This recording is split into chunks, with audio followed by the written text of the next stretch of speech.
going on? Okay, hello everybody. Welcome to Water Wednesdays. If you are actually watching this on my YouTube channel, you've noticed a few things that have got changed. I might actually even have an email linked down below, and I will be putting that in the description as well, as I have an actual programmed email specifically for my YouTube videos. So if you guys want to give me any suggestions, you guys can email me the suggestions to the specific email that I have set up for my YouTube videos, so that way you guys can, and I don't have my actual emails messing up all of your guys' suggestions. I have a specific one designated to these videos. Hello everybody who's joining in for my TikTok live. I really appreciate it. If you guys can please share this, it'd make everything a lot better. You can also go to my YouTube channel and subscribe and like. This video will be posted at 7 p.m. tonight. But let's kind of just jump right in with a massive trigger warning. This trigger warning is specifically about cannibalism. If you guys cannot do necrophilia or cannibalism, please, for the love of God, click out. This one is a little bit more graphic than my other videos that I've been doing a little bit recently, as it is a cannibal video. So this is going to be a little bit graphic. So again, if you guys can't do it, please scroll up, and if you are on my YouTube, please click another video. I have a bunch listed. I even have a folder for my FBI Most Wanted playlist and my True Crime playlist, so if you guys click on one of those, you guys can watch whatever video I posted for those subjects. So we're going to kind of get into it, and you guys know me, we're only specifically doing these videos so that we can give the victims justice and not give as much attention towards the perpetrators. So this is about Renée Hartevelt. She was a victim of I had this too. I just haven't been able to. I've been focusing on so many other crazy things. I totally forgot how to pronounce this, which is upsetting. I know, but y'all know me, I'm a hot mess. I actually was prepared this time, and then because of the amount of work that I've been doing lately, it's just been so crazy. So going into that, we're going to Isegawa.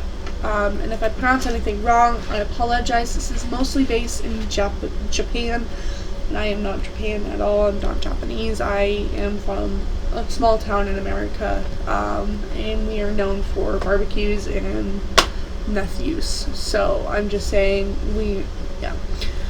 So this is, the perpetrator was born April 26, 1949, to wealthy parents. His father was a businessman who had served as president of Hartevelt Water Industries, and his grandfather was the editor of the Ashi Shimbun. Okay, I'm sorry. Again, I will pronounce most of these words wrong. I hope you guys have your cup of water with you while we're doing this video. As y'all know, it's called Water Wednesdays for a reason. It's trying to encourage y'all to drink a cup of water while watching my videos. So Izza was born prematurely and reportedly small enough that he could fit in the palm of his father's hands, and immediately developed hold on guys, we're gonna look that up. Enteritis, which is a inflammation of the small intestine. That kind of sounds like painful, especially for a premature baby. But it's mostly caused by food or drink. Okay then. Contaminated by pathogenic microbes. Okay. But there is other causes such as NSAIDs, which I believe is just a form of AIDS, cocaine, radiation therapy, as well as autoimmune conditions like Crohn's disease and celiac disease. Symptoms include abdominal pain, cramping, diarrhea, dehydration, and fever. Like I said, it just sounds very painful, especially for a very premature baby. I just couldn't imagine having a child with this, let alone dealing with the premature issues as well on top of that. It just sounds like a whole mess for the family, very stressful for the baby as well. That's really upsetting. He actually recovered. Although I'm always tired because I'm sitting on camera. So he recovered after several injections of potassium, calcium, and saline. Iz's fragile health and introverted personality led him to develop strong interest in literature, which is same. I was never the introvert, but I definitely had a big, kind of like draw towards books. I mean, I probably spent most of my tax money on books this year. So yeah. He, like I said, he really leaned towards literature. He attended schools in Kamakura. I'm just going to look these up because I feel like these are very important to pronounce correctly. So I'm going to copy and paste them to my little Google tab that I use specifically for this. There we go. Okay. Kamakura. Oh, Kamakura. That's actually kind of a cool name. So he attended schools in Kamakura. Again, y'all know me, I'm always a hot mess when it comes to these videos.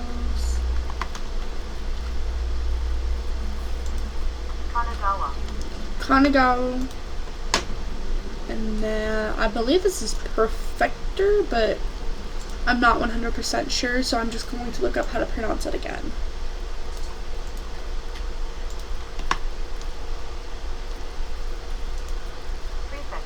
Prefecture. Okay. Kanagawa, Kamakura, and Prefecture, where he first experienced cannibalistic desires while in first grade. He saw a male's thigh, and that's kind of what he experienced with his first cannibalistic desire. Again, it never really went through. He just really wanted to try it. In 2011, he reported to Vice, so he had an interview with Vice, and he reported that as a youth he trigger warning, pets. This is about pets as well. I didn't read that part. I didn't catch that part, so please, if you are at all upset about animals being abused in any way, please scroll through. It's automatic scroll through. But going to jump into that. As a youth, he partook in bestiality with his dog and experienced cannibalistic desires for women. He attended Waku University, completed a master's degree in English literature, which, cool for him, good for him. Sounds like a pretty cool overall guy if he didn't have all of the issues that he does have. I would totally want to be his friend, but, you know, he likes eating people, and I am a people, and I just don't feel like that would be a good friendship. And I'm also a woman, so I would be one of his victims.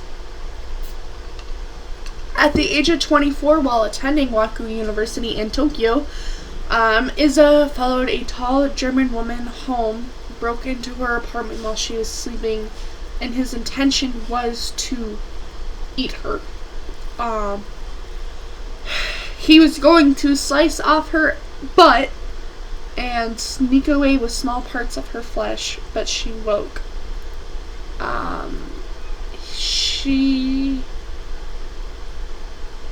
He claims she pushed him to the ground, and he was captured by police, charged with attempted rape. And, you know, I just feel like whenever I read stuff like this, right? Okay, whenever I sit here and I'm like, okay, we're gonna read the case. We're gonna sit down, we're going to study this case, we're going to look it up, we're going to look into it, we're gonna read all of these articles about this case. I always feel like the police could have done more. There is warning signs. There is always going to be signs for people like, specifically like this, who have consistently thought about eating somebody since he was in first grade, second grade, you know, all these grades. And at this point, okay, so he was born in 1949. I'm gonna just pull up my little calculator because I'm horrible at math. But we're going to pull up a calculator. Okay? Okay. We're pulling it up right now. It's loading up. Okay, it's up. We're going to calculate this. So this was 2011. He was born in 1949. So we're going to go, whoop, I'll push you guys a little bit over there. 2011 minus 1949. Okay. He was 62. Wait, that can't be right. Oh, okay. That makes sense. That makes sense. This did not happen when he was 62. This happened, he did the interview when he was 62. That makes a lot of sense. Okay, that makes so much more sense than where I was going with this thought. Okay. You guys, he's literally 62 giving this interview to Vice. First grade, he had his first desire for cannibalism. You guys, first desire to eat a human being. Eat another human being was first grade. He got arrested at the age of 24. 24 years old. There is no way that he was as skillful as he thought. I just don't understand, like, as somebody who is I want to say semi-normal person, because I'm definitely not normal, but like, as somebody who doesn't want to eat people, I feel like if I were to meet somebody who consistently wanted to eat people from the time he was in first grade up until now, at 24 years old, where we're at, I feel like there'd be warning signs. Like, and the fact that police were like, oh, he's just charged with attempted rape because he didn't, you know, and he didn't confess what he was really doing for it. But like, as authorities, I feel like you should be trained to be able to be like, nah, this bitch lying. This bitch is lying. There's no way he should be lying. Like, I don't know, maybe it's because of when it was, because this was in like the 70s, like late 60s, early 70s, so I just feel like I don't know. I just feel like it's, whatever.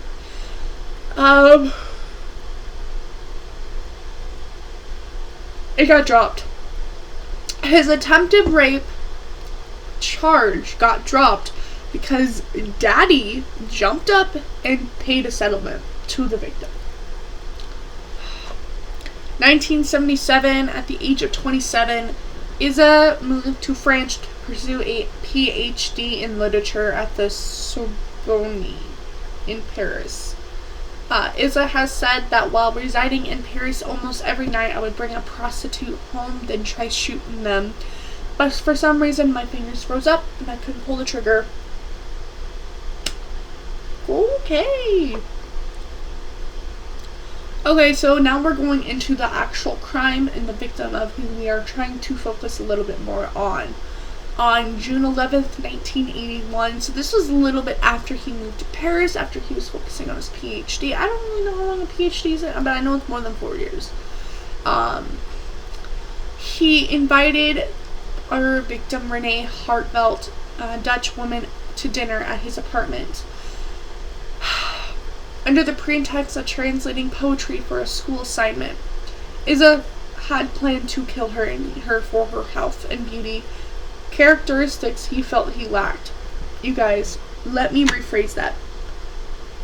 Well, I don't want to say rephrase, but kind of rephrase. He brought this young woman, who was, when he was 32, to his home for dinner to translate some poetry because she was beautiful and young and she had good health, and he thought that eating somebody you'd be able to get it. That's not how that works. So if anybody is on my page on here like, oh, that must work. No. No. No. That doesn't work that way. Okay? You can't just eat somebody because of their health and their beauty. You can't, and you don't absorb that. You only, okay. The fact that I have to say that is upsetting. He considered himself weak, ugly, and small as he was only 4'9". Claims he wants to absorb her energy. She was 25 years old, 5'10". Okay, well, she was a little taller than me, because I'm 5'7". I respect. After he arrived, she began writing poetry at a desk.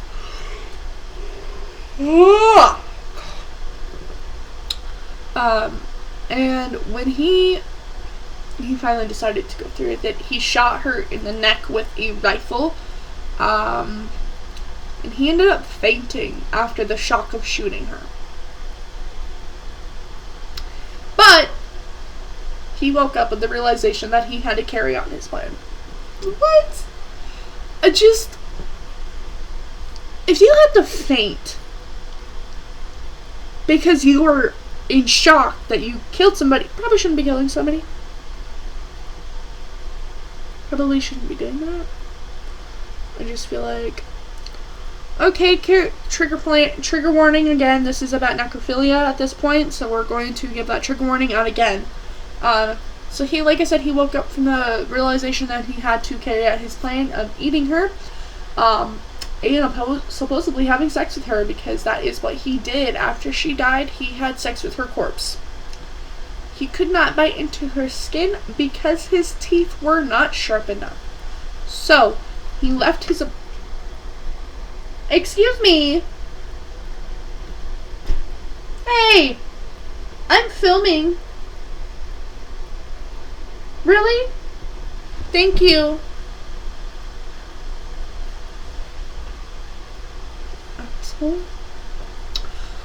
So he left his apartment after shooting and killing this woman, leaving her there. Purchased a butcher knife. And then he went home and consumed various parts of this woman's body, eating her upper torso and face, either raw or cooked, while saving other parts in his refrigerator.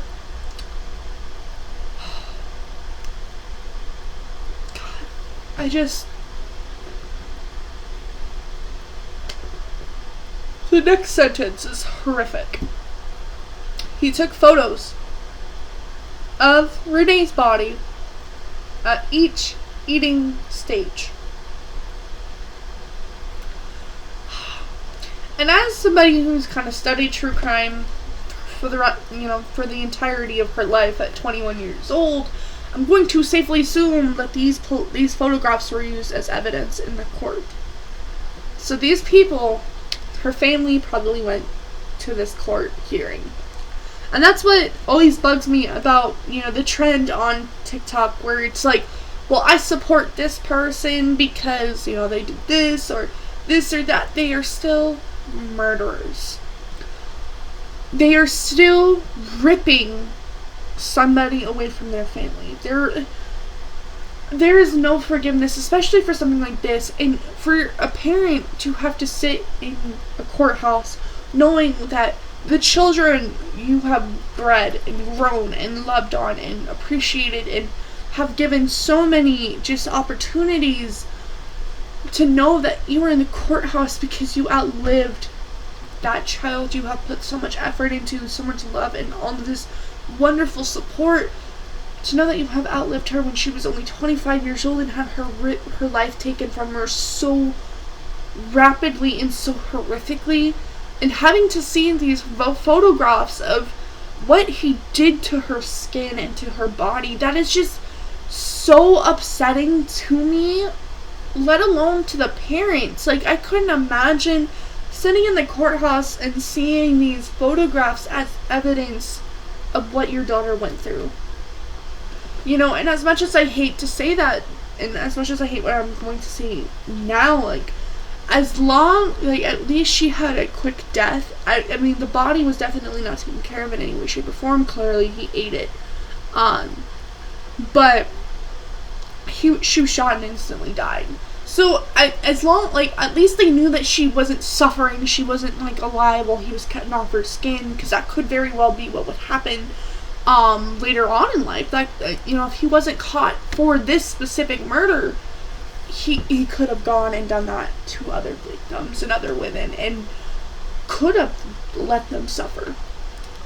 So as much as it pains me to say this, you know, in the end, it's semi-cool that not cool, but, you know, better that she died and he got caught as fast as he did, because, like I said, it could have been much worse for many other people. I mean, look at John, you know, so many people, so many serial killers who have learned the ways that they want to kill, and the ways that they use their methods to torture their victims even more, to prolong the kill and the thrill of it and all of this, to the point where you never know. And, you know, at least he got caught with his first actual victim, you know, like, and that's, as much as, like I said, it pains me to say that, but, you know, there is some good out of this situation. He was caught instantly almost, and there was never anything that was sitting here like, oh, he tortured the victim. No, he instantly killed her, and it could have gotten to that point. He was caught 4 days later, and it was because he was an idiot. He was trying to dispose of the body in a lake, and he's carrying her dismembered body parts in 2 suitcases, but was caught instantly after 4 days of dealing with all this. And his father, Daddy to the rescue, of course, provided a lawyer, but and this is another part that irritates me shit out of me. He wasn't actually given jail time. He was only in jail for 2 years, which is just not enough for me, but he was found legally insane and unfit to stand trial by French judge. So it irritates the hell out of me, because like I was trying to sit there and say, like, you know, at least she didn't suffer, at least he was caught. Like, yeah, at least he was caught, and he was put in a mental institution for the rest of his life. He will die there. He's probably already dead there. But there's just no justice, you know, like, no justice. But he was put in a mental institution. He was able to give an interview for what happened, and he was trying to give account of how his kill was, you know, how he dealt with it, and he was invited to be a guest speaker and commenter in 1992 as towards a film. He's written books about the murder, and it just, like I said, it just feels like there's no justice for this situation as well. As much as I hate that, like, he was able to write books, he was able to go and be a guest speaker on a fucking show about the situation. Like, I get it, like, we want to hear about the serial killers, we want to talk to, no, you're only giving him attention. Like, that's why I try so hard to put more of the light on the victim and put the, you know, towards all of that, so that we have more light towards the victims than the actual fucking perpetrator. Sorry, YouTube. Don't take my video down for saying this. But it's just, there's no justice. There's just no justice in the situation, and it irritates the heck out of me. That happens so many times, you know? Sorry for my little rant that I just did there, but we're at the end of our video. I'm kind of time to fill everything. But like I said, please, if you are new to my channel, please subscribe, click the notification bell so you get notified when I post. I try posting every Wednesday. I almost didn't post this today, My husband isn't feeling too good, so he's actually in bed right now. And my daughter is just so clingy. So I've been dealing with that. I'm also working on a really cool project for my little town that that I live in. So that's something else that I've been working on. So I've been really busy, and I'm also working now. I got a cool little side job as well, so it's awesome. But I've just been super busy, so I haven't really been able to do a lot of research. But next week, I'm starting to figure out times and places that I can actually start doing my research. I'm starting to work up an actual schedule for this. So hopefully next week will be a little bit better. I will be trying not to cover such a deep case. I'll actually be covering an FBI most wanted case, so it won't be as graphic. But please tune in next week. I'll be posting about it on my TikTok live as well for the event. So please, if you are willing to join, do that. Register towards my live video. If you're part of my YouTube channel, hello, thank you for coming. Again, like, comment, subscribe. Click the notification bell down below. We're going to start our 1 minute timer for the victims of this situation. So we're going to do that. Alright, and we're going to start our 1 minute of silence now.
Alright guys, thank you guys for joining. I'm ending now. The timer is over, so thank you guys for participating in the 1 minute of silence for our victim. Yep, bye.